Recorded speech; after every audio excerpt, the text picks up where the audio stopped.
Hello, Sterile Processing Universe, and welcome to another episode of Real Talk with Bob Mars. I am super excited to be here with you today. As you know, I've had a little break due to my emergency surgery, but I'm doing a lot better. Before I get started, I want to send a huge shout out and thank you to everyone who sent me the amazing notes of get well soon, praying for you, praying for a speedy recovery. All the well wishes. I can't tell you how much it has lifted my spirits throughout the recovery.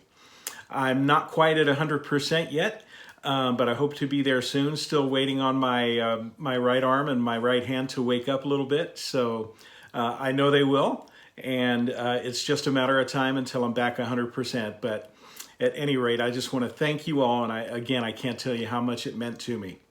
So today, as I get started, I wanted to talk to you about something that's bothered me since it happened, and that is the Emergency Use Authorization issued by the FDA for the re-sterilization of N95 masks, respirators, things like that.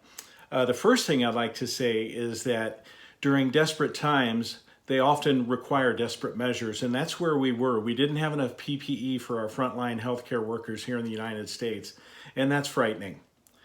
We need to make sure that that never happens again. We know that the COVID crisis is not over yet. We're not sure when it's going to be over, but we have to ensure that our healthcare workers have the PPE and the equipment that they need to do their jobs, to take care of us, to take care of people like me who have an emergent procedure who need care. We've got to take care of these folks. And while it is important that they allowed the access for companies to do this so we could at least provide them something, we don't know the long-lasting effects that this will have on the health of the healthcare workers. Is this ingestion of residual hydrogen peroxide going to be an issue down the road? We don't know. We pray not, but we don't know. So one thing that's been bothering me and that I've thought about from the beginning is that this would lead to healthcare administrators and facilities thinking it's okay to re-sterilize single-use devices. That is not the case. I have already been seeing posts online where people are saying, hey, we have a single-use X, they're on back order. Is it okay if we re-sterilize these like the N95 masks? The answer is a resounding no. Unless that device gets an emergency use authorization from the FDA, you may not re-sterilize it. A long time ago, the FDA came out and said it is no longer acceptable to re-sterilize a single-use device in a healthcare facility, that it will only be left up to third-party reprocessors who are following the guidelines, the stringent guidelines of the FDA to reprocess a single-use device. And that is, a simple definition would be to say that that device is being brought back to a state that is as good, if not better, than the original OEM's initial product release.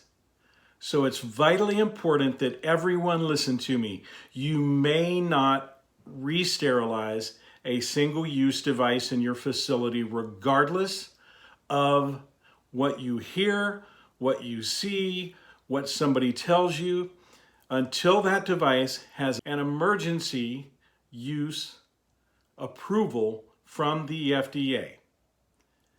That's all for today. I hope you have an amazing day, and everybody keep fighting dirty.